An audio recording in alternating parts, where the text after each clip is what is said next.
Con este tema de salud, porque una enfermedad que muchos asocian a la infancia también puede aparecer en adultos y sin ser detectada. En el marco del Día Mundial del Asma, especialistas alertaron sobre la alta cantidad de personas que podrían tener esta enfermedad sin saberlo. Se estima que hasta el 50% de los pacientes no está diagnosticado, lo que se explica, entre otros factores, porque los síntomas suelen confundirse con otras patologías. Tenemos contacto a esta hora con el doctor Mauricio Cancino, médico internista de la Clínica Ciudad del Mar. Doctor, buenas tardes, bienvenido a Hora de Noticias a través de Pura Noticia. ¿El asma puede aparecer en la adultez o siempre viene desde la infancia?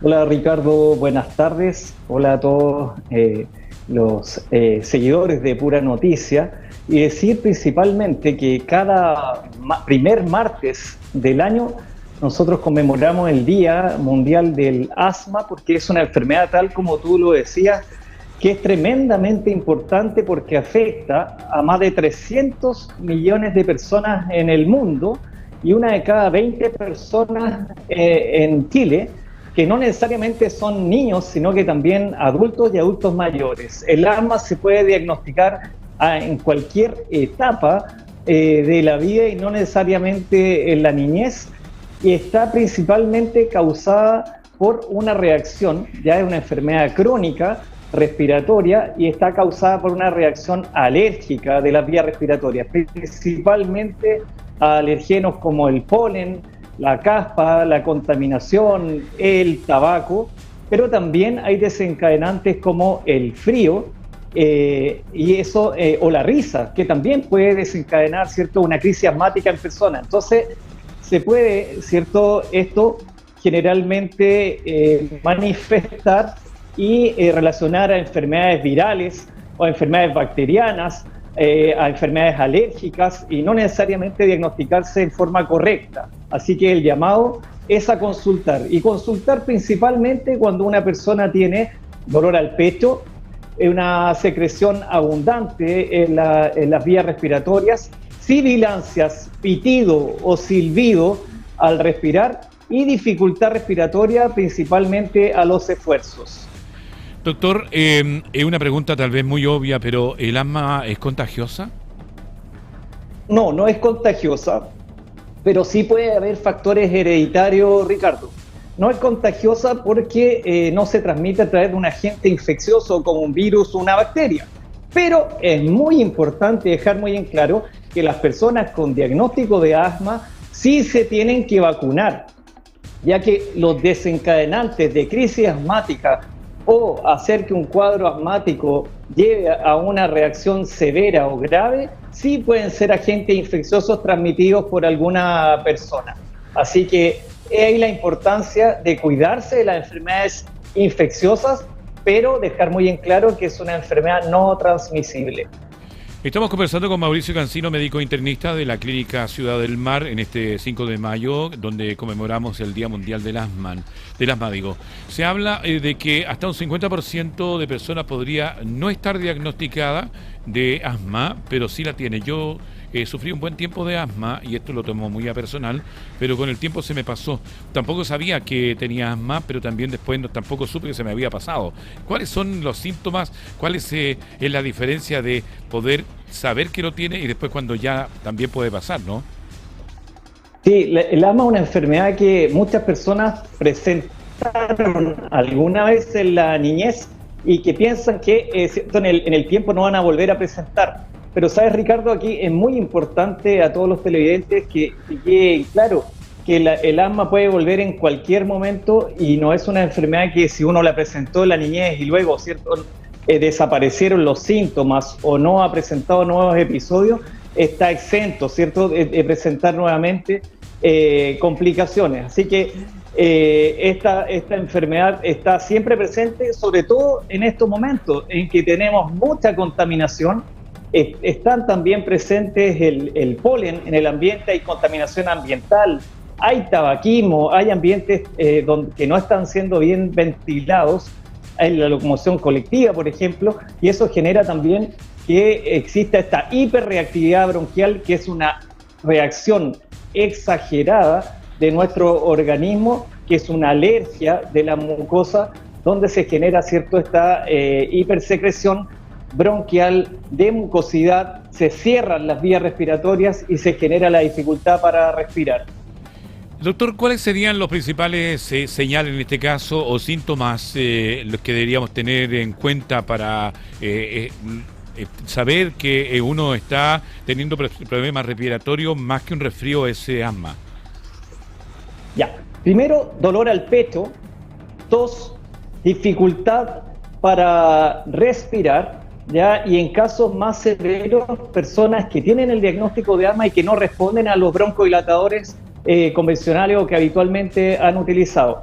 Lo otro que hay que estar muy atento en adultos mayores y en niños en que tengan cianosis o coloración azulada, ¿cierto?, de las mucosas o los labios, y que también se genera cierta dificultad al hablar o al respirar. Una persona que comienza con dificultad al hablar, que le cuesta respirar, que tiene una respiración más agitada, son síntomas de asma y que deben ser llevados a la unidad de emergencia para hacer el diagnóstico. Eso se hace en la unidad de emergencia, un tratamiento y luego el estudio de asma que se hace con una espirometría con imágenes y exámenes de laboratorio. ¿Hablamos de nebulización, doctor? Generalmente se utilizan nebulización con tratamientos broncodilatadores en las urgencias, muy conocidos por todos, que es el salbutamol, pero el acceso que hoy nosotros necesitamos que toda la población con el diagnóstico tenga son los medicamentos corticoides, los corticoides inhalados, que son la base del tratamiento del asma en nuestros tiempos.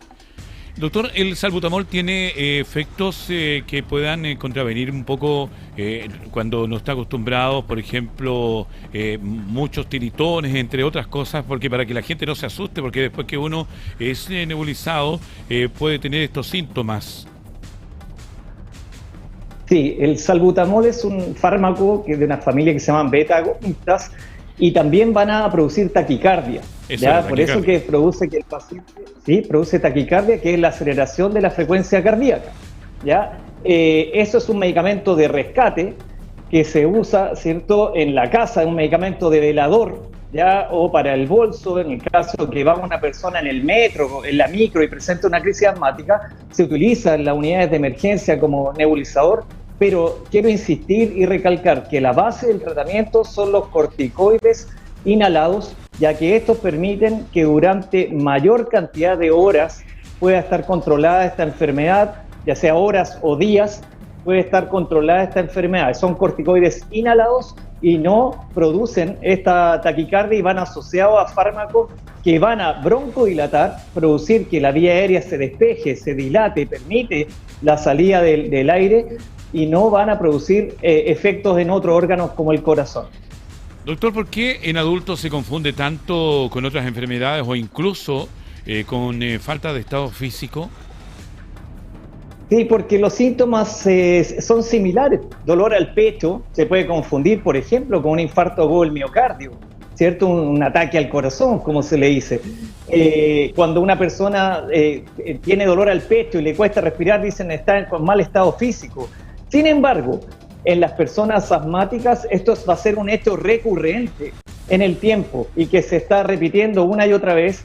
Entonces ahí es muy importante consultar. Ahora, el mensaje es que en un adulto y un adulto mayor que tenga dolor torácico, dificultad para respirar, debe ser derivado en forma inmediata a la unidad de emergencia para poder hacer el diagnóstico diferencial y poder determinar si es una enfermedad cardíaca, como un síndrome coronario agudo, un infarto agudo del miocardio, o se trata de una complicación de un cuadro respiratorio agudo, en este caso un asma bronquial no tratada o no diagnosticada previamente.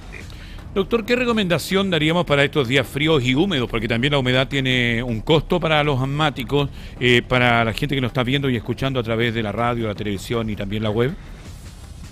Sí, tener siempre los broncodilatadores, aquellos pacientes que son asmáticos, hacer el uso adecuado y tener adherencia al tratamiento a aquellas personas que tienen el diagnóstico, ir y retirar su medicamento en el CESFAM, en el hospital, en las clínicas, ¿cierto?, en los programas GES. Recordemos que el asma es una enfermedad que está dentro de la garantía explícita en salud, por lo tanto tenemos acceso a los medicamentos, utilizar los medicamentos y tener acceso en aquellos pacientes que tienen el diagnóstico. En aquellos pacientes que no han sido diagnosticados, tener las vacunas al día. Muy, muy importante. Y consultar en caso de dolor torácico o dolor al pecho, respiración sibilante o con pitidos, ¿ya? Hipersecreción bronquial o dificultad al respirar. Ahora, evitar los cambios de temperatura, ¿ya? En aquellas personas que se duchan por la mañana, tienen que tener un buen secado del cabello, ojalá con un secador de mano para tener el secado completo del cabello, evitar, ¿cierto?, una complicación de ello, evitar los cambios bruscos de temperatura, hidratarse de buena forma y, como recomendación también nutricional, aumentar el consumo de aquellos alimentos que tienen vitamina C, como son los cítricos, la naranja, los limones, ¿cierto?, los berries y otros. Mauricio Cancino, médico internista de la Clínica Ciudad del Mar, agradecido por este tiempo que nos ha entregado este 5 de mayo, día en que conmemoramos el Día Mundial del Asma. A ustedes, Ricardo, y dejar claro que estos días, ¿cierto?, se generan y se conmemoran para generar conciencia y que miremos a nuestros lados, tal como tú decías, hay muchas personas que tienen asma, una de cada 20 personas en nuestro país tiene asma y probablemente la mitad no lo sabe. Así que ante los síntomas que hemos mencionado, asistir al médico, asistir a unidad de emergencia en caso de duda, ya que una acción que sea a tiempo puede salvar una vida. Gracias, doctor. Buenas tardes.